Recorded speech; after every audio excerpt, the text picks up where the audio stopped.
Silhouetted against the backdrop of the snow-capped eastern Sierras in Southern California, guard towers and military police gates still bear silent witness to one of the darkest chapters in American history. The only thing that seems to move freely is the offering of origami cranes that dance in the wind at the monument in the cemetery at Manzanar.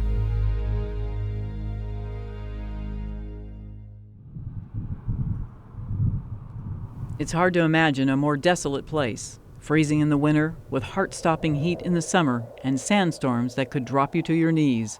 Manzanar was one of 10 Japanese-American internment camps that were built during World War II, following the outbreak of war with Japan on December 7, 1941. In the panic that followed Pearl Harbor, Japanese-American citizens were rounded up and sent to what amounted to prison camps for the duration of the war. The internment camp at Manzanar has been turned into a National Historic Site. When people first came here, the barracks were just barely completed, if they were complete. So, you had bare wood floors, no linoleum or wallboard or anything like that. Starting in the summer of 1942, they started putting down linoleum and putting in wallboard. So the barracks did change a little bit. Still, they were never insulated. They had a single hanging light bulb. They had an electrical socket. There was no plumbing indoors. The faucets were outside. People ate in a mess hall 3 times a day, and there were communal latrines and showers separated for men and women. At age 95, Dr. Masako Miura knows a great deal about the history of Manzanar.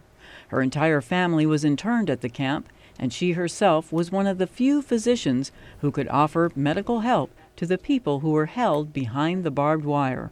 They recruited 5 doctors for Manzanar, and they had 10,000 people in there. Born and raised in Pasadena with her sisters, Dr. Miura has had what can best be described as a remarkable journey. A widow, she now lives alone in a townhouse in Aptos, but she still has vivid memories of her childhood. Well, my dad had a bathhouse. In those days, about 1914, there was no bathtubs in the house. So they all came to, working people came out to the bathhouse and took the baths there. And while there, he had rows of bathhouses on both sides of the building, and I don't know how many there were, but there were quite a number of them. And then my mother had a little corner in the front of the store, or the bathhouse, and she made a little store out of it, where she sold. In those days, the men wore collars, that detachable collars, and so she sold collars, socks, and handkerchiefs. Masako was just like any other young woman growing up in Los Angeles in the 1930s. She graduated from Hollywood High School, where she was an excellent student. She would go on to graduate from the University of Southern California in 1937, and just as impressively, she went on to USC Medical School, where she was only one of 2 women in her class of 1941. Masako was 6 months into her residency and working at LA County Hospital when the Empire of Japan attacked Pearl Harbor. Well, we were kind of surprised because we didn't think anything that Japan would attack like that, and we thought, gee, what are we supposed to do, because we were right in the middle, and we thought, oh my, what, we didn't know what to do, actually. In the hysteria that followed, President Franklin Roosevelt authorized Executive Order 9066 on February 19, 1942. Japanese nationals and Japanese Americans were forcibly relocated. More than 110,000 people were sent to what were called war relocation camps. Masako's father was picked up the very first day because he had donated small amounts of money to the wife of a doctor who had run a Japanese tea house. I think she had a little black book, so she took out donations from all the people in Little Tokyo.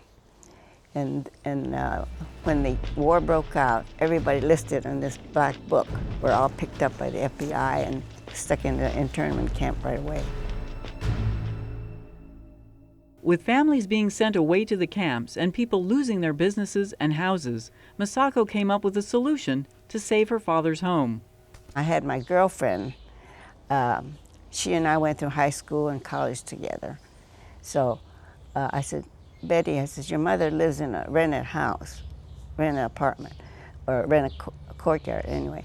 And so I said, why don't they come and stay in my place? And all they would have to do is pay the taxes. And that's all. And, you know, and they can stay there. And so this is what I did with them. And so we were able to keep our house. Recently married to another Japanese-American doctor, Masako was recruited to serve as a physician at Manzanar.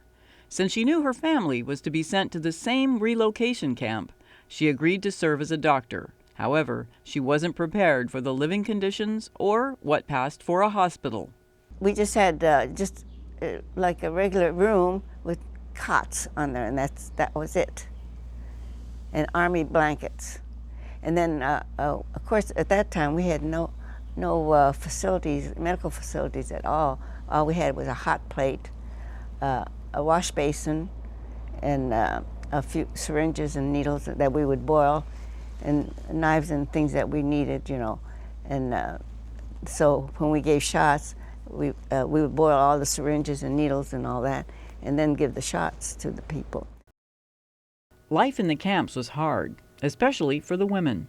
The shame and embarrassment was almost intolerable, and it was Masako who spoke out first. No privacy at all. And I said, look, you've got to put partition in or curtains so that people have a little more privacy, especially the women need it.